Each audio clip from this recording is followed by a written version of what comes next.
네, 이제 투표 시간이 채 3시간도 남지를 않았습니다. 지금까지의 총선 과정과 또 향후 전망까지 두 분의 정치 전문가와 함께 살펴보겠습니다. 네, 이 시간에는 장성호 건국대 교수, 서양호 두문정치전략연구소 소장 두 분 모셨습니다. 어서 오십시오. 네, 안녕하세요. 어서 오십시오.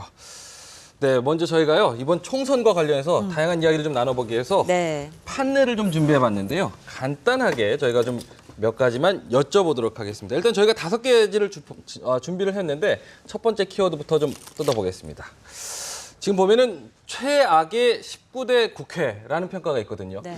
서영우 소장님, 그 총선 20대 총선을 앞두고 있는 상황에서 투표를 마감하고 앞둬서 최악의 19대 국회라는 평가에 대해서 한번 설명을 좀 해주시죠. 저는 뭐 그 총선과 대선을 앞두고 있는 그 19대 국회였기 때문에 민생이나 이런 국민들이 먹고 사는 문제보다는 정쟁, 계파 간의 다툼들이 유난히 눈에 보여서 그렇지만 제가 보기에는 그래도 예년에 비해서는 훨씬 더 나아진 국회가 아닌가. 예전에 동물국회라고 하는 통법부라고 불리던 들러리 국회보다는 국회 입법기관으로서 행정부를 견제하기 위한 기능에 충실하려고 애썼다. 국회의장도 그렇고 여야도 그렇고 그래서 과거와 다른 국회 선진화법이라던가 이런 걸 통해서 훨씬 더 나아지려고 노력했던 건 아닌가. 전 그래서 오히려 19대 국회가 문제가 많았다고 하는 것 자체가 정치의 또 다른 폄훼라던가 정치 혐오증을 불러올 우려가 있기 때문에 저는 공과를 정확히 봐야 한다. 따라서 그런 정치를 앞둔 대선과 총선이라는 정치 과잉의 계절에 나온 그런 문제점도 있지만 열심히 나름대로 일을 했기 때문에 그 공과를 제대로 보는 게 중요할 것 같습니다. 과오만큼이나 좀 공도 있었다. 네, 그렇게 생각하셨군요. 두 번째 키워드 바로 들어가 보겠습니다. 막장 공천입니다. 공천 과정 역시 상당히 실망스러웠습니다. 애초 처음에 여야 모두 좀 시스템 공천을 확립을 했기 때문에 자랑스러워했었는데 결국 결과는 좋지 않았거든요. 장 교수님께서 막장 공천 어떻게 생각하시는지 한 평 부탁드리겠습니다. 우리 정당의 어떤 본질적인 특성입니다. 이것이 어제 오늘이라는 매 선거 때마다 막장 공천이죠. 자기 보스 줄대기하고 밑에서 내리 꽂는 거. 물론 뭐 말로는 정당 민주주의를 외치지만 막판에 가서는 어떤 공천 학살은 계속 이제 자행이 돼 왔고 이것이 어떻게 보면 이번 선거에 어떤 유권자들이 등을 돌리게 하는 결정적인 어떤 요인이 된 것 같습니다. 그것은 뭐냐면 이슈는 없고 어떤 그 패권구도만 난무한 선거가 돼서 뭐 있습니까? 뭐 민주주의 원리, 뭐 생명과 재산권과 관련된 어떤 이슈가 있습니까? 없지 않습니까? 이것은 내년 대선이 이번 총선을 망쳤다고 저는 생각을 합니다. 그렇기 때문에 각 당은 각 당 내부별로 내년 대선을 위한 여러 가지 대권 주자를 중심으로 해서 당도 쪼개지고 그리고 공천도 공관위와 대표와 어떤 도장을 가지고 서로 막 이렇게 싸움질하고 옥새파동까지 이런 걸 보면 우리 정당사의 가장 최악의 그런 치욕적인 정당의 행태를 보여줬다고 봅니다. 그래서 막장이라는 단어를 앞에 좀 붙일 수밖에 없는 공천이었다 이렇게 평가를 하는데 저희가 세 번째 키워드도 한번 뽑아보겠습니다. 3당의 출연. 아무래도 이번 총선에서 가장 핵심이 아닐까 이런 생각도 들어요. 3당 출연. 국민의당이 좀 출연하지 않았습니까? 네, 그렇습니다. 제가 보기에는 그동안 보였던 양당 체제에 대한 문제점, 그래서 좀 엄밀히 볼 필요가 있는데 실제로 양당 체제에 대한 유권자들의 소망이 3당으로 출연된 것인지 아니면 3당의 출연을 바라는 그 야권의 분열을 통해서 어부지를 얻기 위한 여당의 이런 애드벌룬 띄우기인지 그것을 좀 가려볼 필요가 있으나 특히 뭐 3당의 기반이라고 양당의 기반이라고 할 수 있는 영남과 호남에서의 균열과 3당의 출연은 궁극적으로 시장 내에서 그 경쟁은 더 나은 제품, 더 나은 가격 때문에 그 소비자들의 이익을 보는 것처럼 그 정치에서도 양당의 독점보다는 3당 구조가 긍정적 영향으로 그 소위 말해서 계파 정치를 극복하는 것이 질라전 다시 지역주의로 퇴행하는 것이 아니라 야당의 체질의 개선이라든가 그다음에 그 양당이 더 나은 정책을 가지고 승부하는 그런 그 정당의 발전으로 간다면 훨씬 더 긍정적 영향이 있을 것 같습니다. 아직까지 제3당이 출연했다고 저는 아직 판단할 수 없다고 봅니다. 과거에 자민련을 제3당이라고 하는데 그때 당시에는 50석이라는 거대 의석을 확보를 한 것이 충청권을 석권하고 대구 수도권에서 대거 10석 이상을 석권을 얻었기 때문에 제3당이라고 이름을 붙일 수 있지만 전국 정당으로서.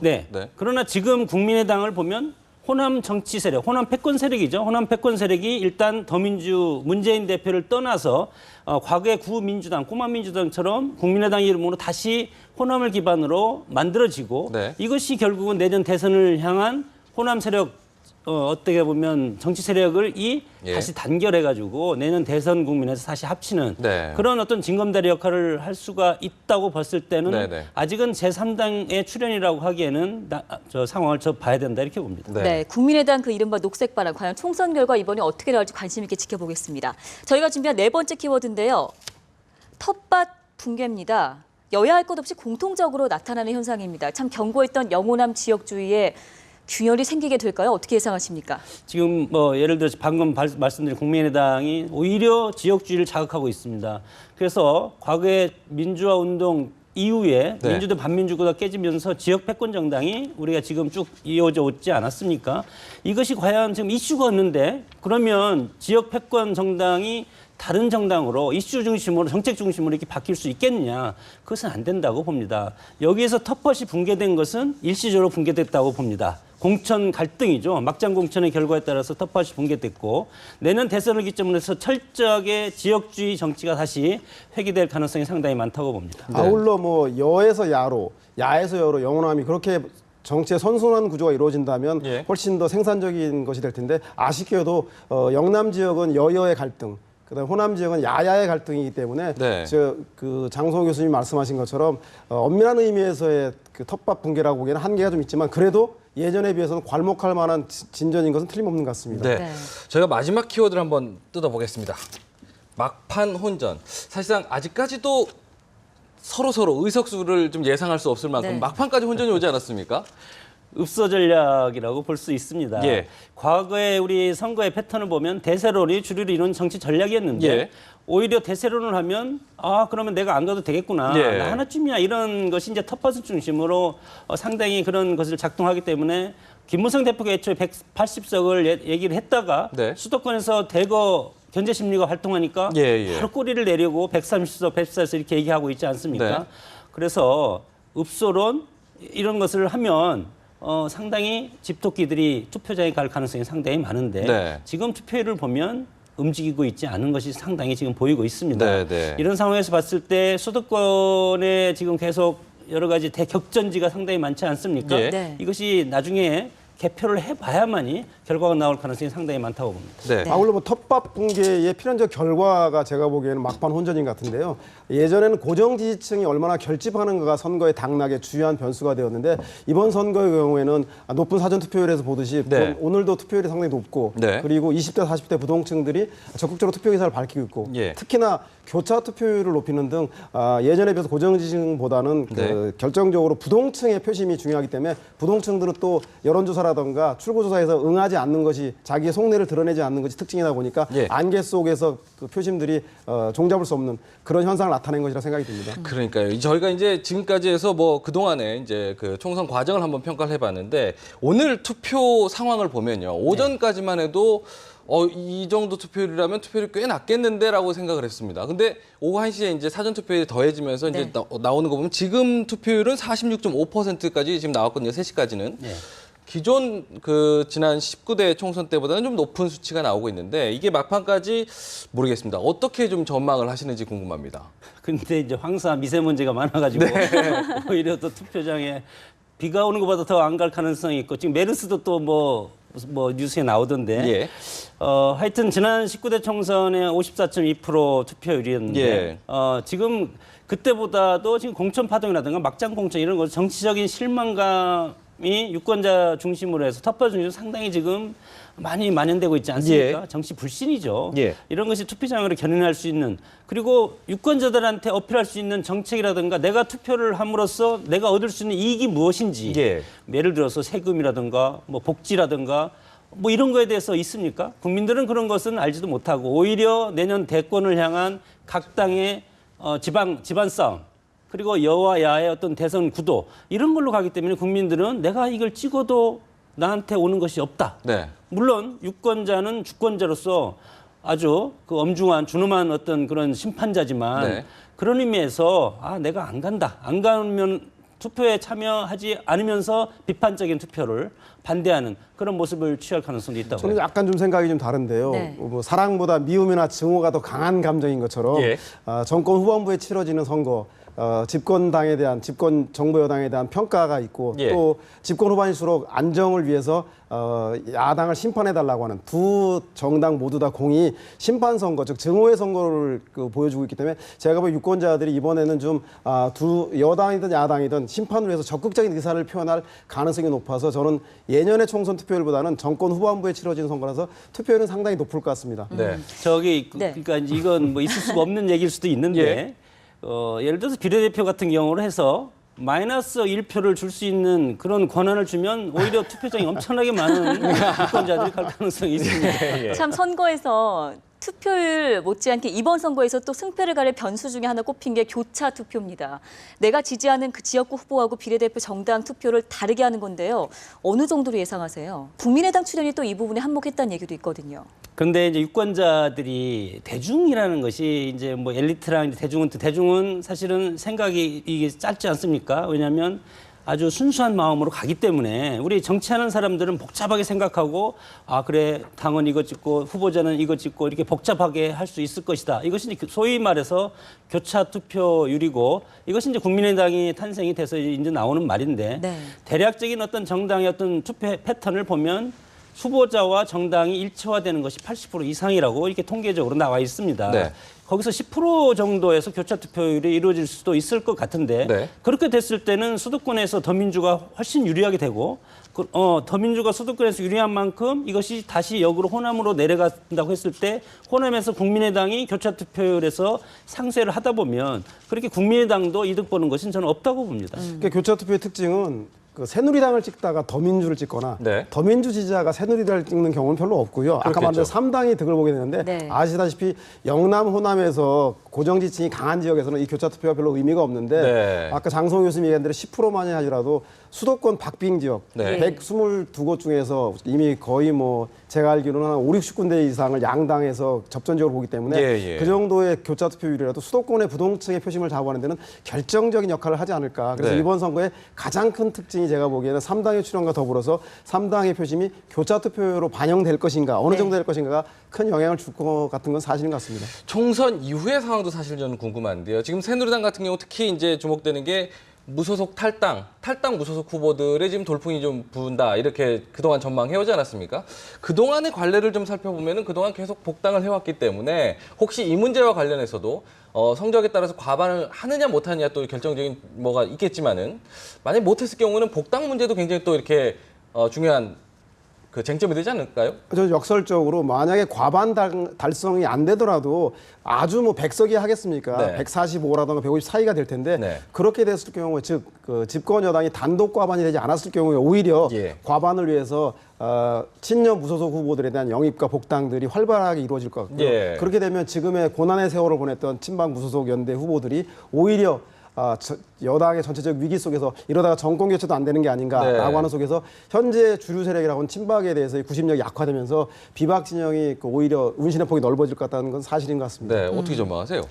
글쎄 뭐 분열적 갈등 관계가 지적될수록 지금 총선 국민에서 야당이 분열과 갈등 역할을 하지 않았습니까? 네. 같은 나무에서 뿌리가 갈라져서 지금 국민의당과 더민주당이 경쟁했을 때 네. 새누리당의 존재감이 상당히 저는 약해졌다고 봅니다. 예. 과거에 친 이명박과 친 박근혜가 서로 싸울 때 야당의 존재감이 없었던 것과 똑같이 총선이 끝나면 각 당의 헤게모니 싸움이 치열하게 전개될 수밖에 없습니다. 네, 새누리당 같은 경우도 분당 직전까지 갈 가능성이 상당히 많고 네. 그러나 보수는 결국은 분당되지 않을 겁니다. 예. 결과적으로 얘기하면. 그렇게 봤을 때 특히 이제 이것이 제일 먼저 출발점이 될 것이 유승민 의원 복당 문제를 가지고 네. 전대의 가장 큰 어떤 이슈가 되지 않을까 이렇게 봤을 때 전대에서는 친박 지금 뭐 지역위원장 후보들이 지역위원장으로 대부분 이제 내려앉을 텐데 네. 그렇게 봤을 때는 친박계가 지금 과반 이상을 지금 공천을 했지 않습니까? 예. 이렇게 봤을 때는 친박 대표가 나올 텐데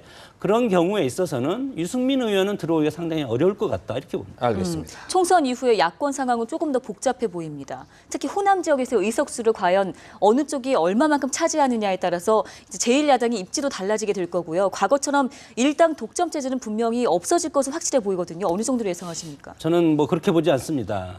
지금 호남 유권자를 중심으로 해서 총선 끝나자마자 야권을 합하라. 더민주와 국민의당을 합쳐라 이렇게 나올 것이고 국민의당 내부에서도 지금 안철수 당이 아닙니다. 이게 네. 그 내부를 보면 호남 패권 세력이 다수 들어가 있기 때문에 안철수 의원은 수도권에서 딸랑 혼자 아닙니까? 네. 그러면 전당대회를 내서 당대표를 뽑아야 될 텐데 그때부터 당내 정체성 논란이 상당히 격화될 가능성이 있고 그렇게 봤을 때 안철수 의원이 이분들을 끌고 갈 수 있는 힘이 될지 네. 저는 그것은 어렵다고 봅니다. 왜냐하면 다수의 현역 지역구 의원들이 호남 출신 의원들이고 예. 구 민주당에서 활동하신 분들 아닙니까? 네네. 그리고 천정배 의원을 비롯한 뭐 박주선 의원 전부 다 그런데 이런 분들을 안철수 의원이 과연 당대표로 나간다고 할 수 있을지 아니면 당대표 안 나고 난 대선 후보 할 거야. 네. 그런데 대선 후보로 혹시 이제 정동영 의원이 또 들어오게 될 경우는 또 상황이 네. 엄청 복잡해진다. 네. 그래서 야권은 훨씬 더 복잡해질 것 같습니다. 알겠습니다. 제가 드린 질문의 요점은 일단 전체 의석수에서는 더불어민주당이 조금 네, 당연히 네. 우세하겠지만 호남 지역에서 의석수에 관련해서 말씀을 드렸는데 서 소장님은 어떤 의견이신지? 저는 뭐 야당 체질 개선에 대한 논쟁이 한층 주도권 다툼이 한층 격화될 것이라 생각이 듭니다. 예. 왜냐하면 어찌됐든 그 더불어민주당이 선전을 하든 국민의당이 호남에서 선전하든 결국은 야권 통합 논의가 활발해질 건 틀림없는데 그 주도권을 누가 잡을 것인가인데 사실은 뭐 야당은 현재 민주화 운동 세력과 소위 말하는 호남 지역의 지지 기반을 가진 정치인들의 연합체인데 네.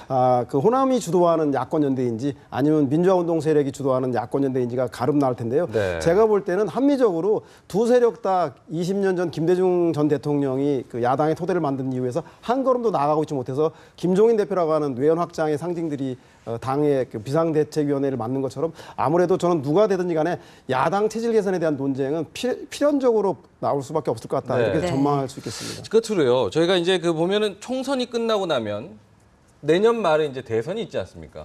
대선 주자 이야기도 분명히 나올 것 같아요. 여당이든 야당이든 네. 모르겠습니다. 지금 선거가 결과가 나와봐야 알겠지만 지금까지 판세로 분석을 해봤을 때 모르겠습니다. 어떻게 좀 뜨고 지는 인물들이 꽤 많이 있겠죠? 어떻게 전망하세요?